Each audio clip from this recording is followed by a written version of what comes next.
பகுஜன் சமாஜ் கட்சியினுடைய மாநில தலைவர் ஆம்ஸ்டாங் படுகொலையை கண்டித்து சென்னை சென்ட்ரல் எதிரே போராட்டத்தில் ஈடுபட்டு வரக்கூடிய அவரது ஆதரவாளர்கள் கைது செய்யப்பட்டு வருகிறார்கள். விவரங்களை வழங்குவதற்காக செய்தியாளர் ரகுவரன் இணைகிறார். ரகுவரன், முழுவதுமாக கைது செய்யப்பட்டாச்சா? போக்குவரத்து சீராகி இருக்கா? என்ன நிலவரம் அங்க இருக்கு? ஒரு மணி நேரத்திற்கு மேலாக நடந்து வந்த இந்த போராட்டமானது தற்போது முடிவுக்கு வந்திருக்கிறது. கிட்டத்தட்ட 700க்கும் மேற்பட்ட போலீசார் போராட்டத்தில் ஈடுபட்டவர்களை தற்போது போக்குவரத்து செய்திருக்கிறார்கள். அது மட்டும் இல்லாமல் காவல்துறை சார்பாக அஸ்தாக்கர் அதிகாரி அவர்களும் தற்போது இந்த பேச்சுவார்த்தையில் ஈடுபட்டிருக்கிறார். போராட்டத்தில் ஈடுபட்டவர்கள் கொலை செய்து கைது செய்யப்பட்டவர்கள் உண்மையான குற்றவாளிகள் இல்லை என்று அவரிடம் வாக்குவாதத்தில் ஈடுபட்ட கைது செய்யப்பட்டவர்களுடைய விவரங்களை அவரிடம் தெரிவித்திருக்கிறார். குறிப்பாக கைது செய்யப்பட்டவர்களில் 50 வயது மேற்பட்டவர்கள் யாரும் கிடையாது. சிறிய வயது உள்ளவர்கள் தான் இதில் ஈடுபட்டிருக்கிறார்கள். அவர்கள் பின்னணியில் தொடர்பான அனைத்து விவரங்களையும் சொல்லி வருகிறார். மட்டும் இல்லாமல் குறிப்பாக இந்த பகுதியில் போராட்டம் நடத்துவதனால் மருத்துவமனை இருக்கிறது, ரயில்வே நிலையம் இருக்கிறது, தலைமைச் செயலகம் இருக்கிறது, உயர்நீதிமன்றம் இருக்கிறது. கடுமையான பாதிப்பு ஏற்பட்டிருக்கிறது. அதனால் அகற்ற வேண்டிய சூழல் இருக்கிறது என்று அவர் விரிவாக அவர் போராட்டத்தில் ஈடுபட்டவர்களிடம் பேசி வரும் காட்சிகளை தான் நாம் தற்போது பார்க்கிறோம்.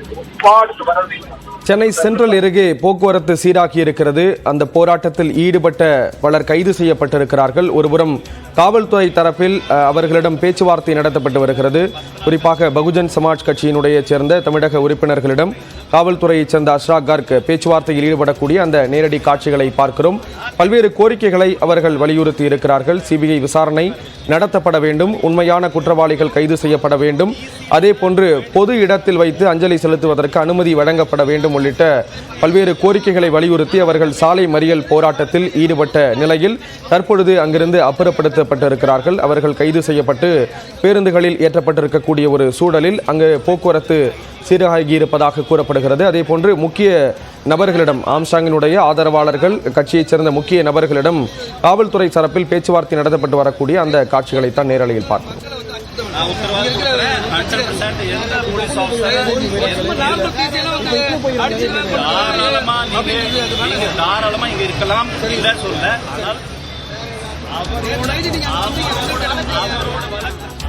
ஆம்ஸ்டாங் கொலையை கண்டித்து மறியலில் சென்னை சென்ட்ரலில் அவரது ஆதரவாளர்கள் மறியல் போராட்டத்தில் கிட்டத்தட்ட 1 மணி நேரத்திற்கு மேலாக ஈடுபட்டிருந்தார்கள். இதன் காரணமாக போக்குவரத்து பாதிக்கப்பட்டிருந்த சூழலில் பகுஜன் சமாஜ் கட்சியினர் குண்டுக்கட்டாக கைது செய்யப்படக்கூடிய அந்த காட்சிகளை பார்க்கிறோம். அவர்கள் கைது செய்யப்பட்டு பேருந்துகளில் ஏற்றப்பட்டிருக்கிறார்கள். அதே நேரம் ஒருபுறம் காவலர்கள் தரப்பில் காவல்துறையைச் சேர்ந்த அஸ்ராக் கர்க் ஆம்ஸ்டாங்கினுடைய ஆதரவாளர்களிடம் பேச்சுவார்த்தை நடத்தக்கூடிய அந்த காட்சிகளை பார்க்கிறோம். குறிப்பாக பல்வேறு கோரிக்கைகளை முன்வைத்து அவரது ஆம்ஸ்டாங்கினுடைய ஆதரவாளர்கள் போராட்டத்தில் ஈடுபட்டு வந்தார்கள். சிபிஐ விசாரணை நடத்தப்பட வேண்டும், உண்மையான குற்றவாளிகள் கைது செய்யப்பட வேண்டும் உள்ளிட்ட கோரிக்கைகளை வலியுறுத்தியிருந்தார்கள். அது மட்டுமல்லாமல் பொதுவான இடத்தில் அவரது உடலை வைத்து அஞ்சலி செலுத்துவதற்கு அனுமதி வழங்கப்பட வேண்டும் என்பது ஒரு பிரதான கோரிக்கையாக அவர்கள் தரப்பில் முன்வைக்கப்பட்டது. குறிப்பாக பெரம்பூரில் இருக்கக்கூடிய பகுஜன் சமாஜ் கட்சியினுடைய மாநில அலுவலகத்தில் வைத்து அஞ்சலி செலுத்த வேண்டும், அது அப்படி இல்லை என்றால் அம்பேத்கர் மணிமண்டபத்தில் வைத்து அஞ்சலி செலுத்துவதற்கு அனுமதி வழங்கப்பட வேண்டும் உள்ளிட்ட கோரிக்கைகளை அவர்கள் முன்வைத்திருந்தார்கள். இந்த நிலையில் அது தொடர்பாக காவல்துறையைச் சேர்ந்த வடக்கு மண்டல துணை ஆணையர் அஸ்ராக் கர்க் அவர்களுடன் பேச்சுவார்த்தை நடத்தக்கூடிய அந்த காட்சிகளை பார்க்கிறோம். தற்பொழுது போக்குவரத்து சற்று சீராகி இருக்கிறது. பெரும்பாலானவர்கள் கைது செய்யப்பட்டு வாகனங்களில் ஏற்றப்பட்டிருக்கிறார்கள்.